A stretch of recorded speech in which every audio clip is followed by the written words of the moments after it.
إذن هذه أنصار الإسلام عندما تكونت في ظرف كانت الحرب على الإرهاب قد بدأت، لأنه الآن نحن بعد نتحدث عن فترة ما بعد أحداث 11 سبتمبر.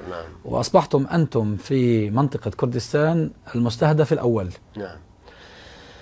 أولا لأنه طبعا جماعة طالباني لما أعطوا منيوا بخسائر كبيرة وحاولوا إدخال إيران، الإيرانيين ما تجرؤوا أن يدخلوا، لأن وجدوا أولا نحن كان عندنا أيضا شباب إيرانيين ندربهم أهل سنتنا، ولنا صلة بأهل سنتنا وراء الحدود الملعونة هذه، وأهل سنتنا كانوا يلتجئون إلى محاكمنا باعتبار نحكم المذهب السني، فكان لنا صلة بهم، والإيرانيين كانوا يخافون من أي تدخل يغيظنا أو يستفزنا، فنحول شيء من نشاطنا إليهم، وخصوصا بعد العمليات الاستشهادية. هم أيضا كانوا يخافون أنه واحد منا يذهب ويفجر السفارة ويفجر وزارة النفط مثلا في طهران، فهم ما كانوا يتجرؤوا، أغلقوا الحدود، ما كانوا يتجرؤوا لا أن يتدخلوا لصالح طالباني علنا ولا أن يصطلحوا معنا. هم أيضا كانوا أغلقوا الحدود. جماعة طالباني وجماعة إيرانيين اتفقوا على ضرب هذه المجموعة، ولكن من المضحي يكون فقط جماعة طالباني. فهم لما هاجموا ومنوا بهذه الخسائر الكبيرة وجدوا أنفسهم من المستحيل أن تستأصل هذه الجماعة، فاتفقوا مع الأمريكان، استعانوا بهم فضربونا ب107 صواريخ. لكن قبل ضربهم أنا كنت راجع إلى النرويج، وقرأت في الصحف النرويجية أن في أكتوبر 2001 أرادوا ضربنا. هذا قرأت في الصحافة النرويجية، أرادوا ضربنا، ولكن روبرت ميلر لم يسمح لهم، قال نحن لماذا نستفزهم وليس لدينا شيء ضدهم. ففيما بعد رتبوا هذا الكلام أنه أبو مصعب الزرقاوي جاء واتفق مع هؤلاء مع أنصار الإسلام، والأنصار جزء من القاعدة، وكلام كله الآن يشعرون بأنه كله كان كذب ودجال. وهذه المذبحة التي شهدنا بعض صورها على قناة الجزيرة أثناء غزو العراق كانت في صفوف أتباعكم؟ نحن طبعا بالنسبة لإخواننا قتل 2 فقط في هذا المجزرة. ولمين نحن في جماعتنا كنا ماخذين الاحتياطات، خصوصا بعد طوربورا وعودة بعض إخواننا من هناك، علمونا أو قالوا لنا أو شرحوا لنا القنابل التي تتفجر، كيف الكهوف تكون، فخصصنا $13,000 فقط لتعمير الكهوف، بحيث يكون فيه منفذ إذا سدت الأفواه، يكون فيها مي وبعض الأدوية. كنا ماخذين احتياطات، لكن ما كنا نتخيل أن الأمريكان يضربوننا. كنا نتخيل أن الطائرات التركية ربما تتدخل مع جماعة طالباني، ما كنا نتخيل الأمريكان.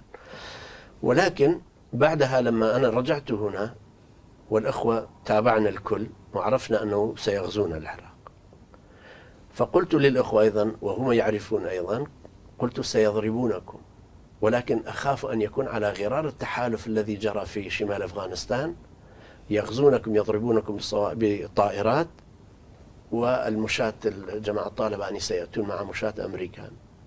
فهم أخذوا احتياطاتهم، ولذلك ما كان يسمح للمقاتلين 3 يكونوا معا، لا في الليل ولا في النهار، فكانوا كل واحد متناثر. أما الجماعة التي ضرب بصورة بشعة كان جماعة أخ علي بابير، وهم مصطلحين أصلا مع جماعة جلال طالباني. كيف بالخطأ يعني ولا كيف؟ لا هم طبعا الأمريكان ضربوا الجميع، ضربوا الجميع. وظنوا أنهم يضربون لا هم كانوا يعرفون شياطين، كانوا يعرفون. يعني لما كولين باول في 5/2/2003 لما أخذ القنينة وفي مجلس الأمن وقال هذا يقتل كذا وأنه جماعة راديكالية وكذا، أنا عملت هنا مؤتمر صحفي وفندت كلامه، ولما قال هذا خرمال ويكون فيه هو عرض صورة، قال هذه خرمال، مدينة خرمال، وكان مقر لجماعة أخ علي بابير، والصورة ما كان صورة في خرمال، وقال هذا فيه معمل كيميائي، وكله دجل وتدليس.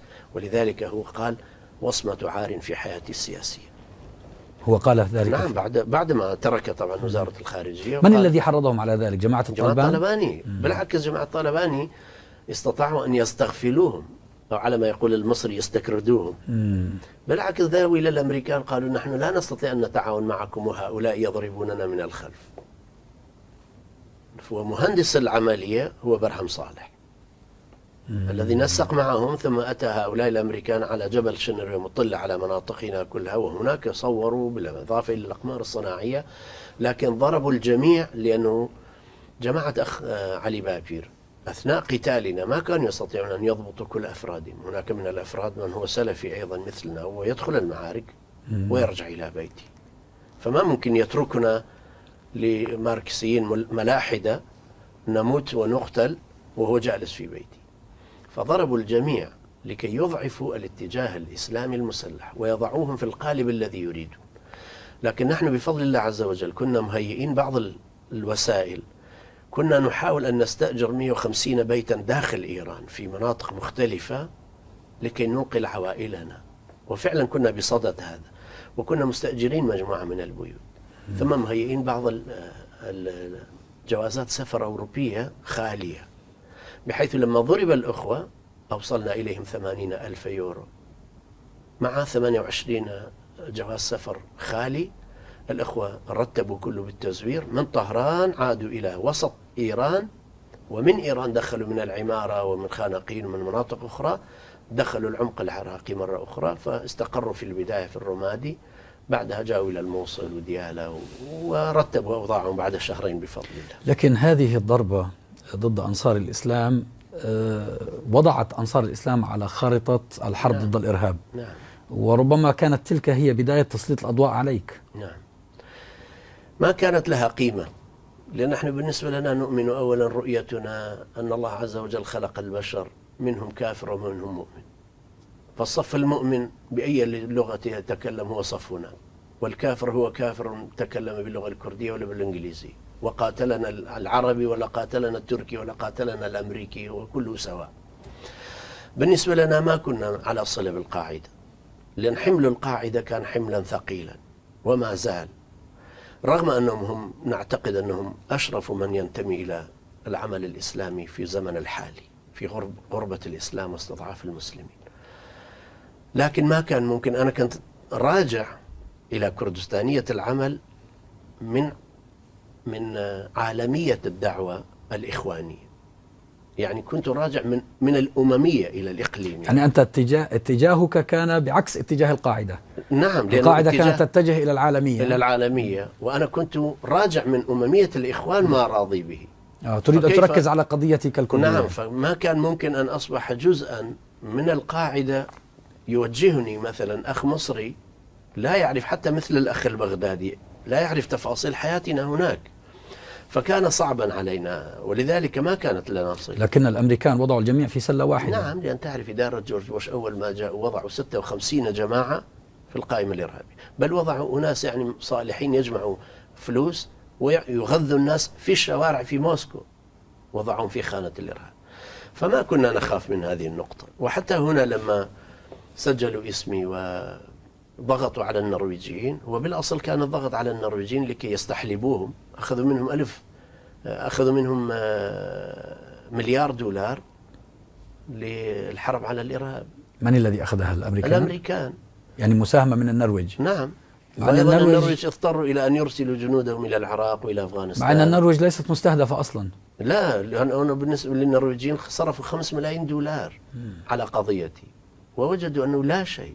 يعني الرجل ما ركب باصا حافلة بدون تذكر، ما عمل مخالف. لكن ألا تظن ملك ريكار بأنك بحصولك على اللجوء السياسي، ولكن رغم ذلك استمرار ذهابك إلى كردستان وتزعمك أيضا وتزعمك لأنصار الإسلام هو شيء مثير، يعني هو شيء محرض عليك؟ لكن يا أخي الكريم، أنا أعتقد هو السبب هو إسلاميتي. جيد كواوا مويرا كيني كان في النرويج ورجع إلى بلادي، وهم زودوه بالمال واشترى هناك سلاح. ما الفرق بيني إذن وبين كواوا مويرا أو بيني وبين أي معارض آخر كردي؟ الأكراد الذين هم في النرويج أو في السويد أليسوا قادة لجماعتي الطالباني والبارزاني؟ أليسوا قتلة؟ بلى هم قتلة، لكن بسبب إسلاميتهم هم رفضوا هذا الشيء، وهم لا يستطيعون أن يستوعبوا. ديمقراطيتهم لا تستطيع أن تستوعبنا ونحن مسلمون ملتزمون بديننا، كيف يستقبل أصوليا إسلاميا مسلحا يجمع المال وهناك ينشئ معسكرات. 18 جماعة كانوا مسلحين في كردستان، فلماذا نحن الوحيدين الذي تسلط علينا الأضواء؟ الكل مسلح، حزب الشيوعي مسلح، واليساري مسلح، والاشتراكي مسلح، والليبرالي مسلح. يعني إذا كان المتدين الكردي مسلح لا يجوز؟ والحالة حالة الأكراد حالة ميليشيات، هي ليس حالة دولة. لو كنا مثل الكويت دولة ولو صغيرة، لكن كنا نؤيد إخواننا السلفيين هناك وننضم إليهم وينتهي الإشكال. لا أحد يحمل سلاحا. فبالنسبة لنا الموضوع هو كان في استئصال شأفة الجماعات الجهادية بصورة عامة في زمن إدارة جورج بوش، ولكن بفضل الله ما استطاعوا، لأن نحن أيضا كما هم بشر يعملون نحن أيضا بشر نعمل على قدر مستطاعتنا، والله عز وجل يرعانا ولا يرعاهم أو يبتلينا بهم. فالحمد لله إخواننا دخلوا وقادة الأخوة بقوا، ومن قدر الله عز وجل أنا الذي أصبت في المحاكم هنا والراية في يدي. قدمت 38 مرة إلى المحاكم، وحققت معي 10 مخابرات دولية ما أخذوا مني كلمة واحدة. ما تنازلت لا لديني من ديني لا لحقي في الحياة، وإسلاميا أصوليا مسلحا يعمل لإعادة الخلافة الإسلامية، وهذا فضل الله عليه.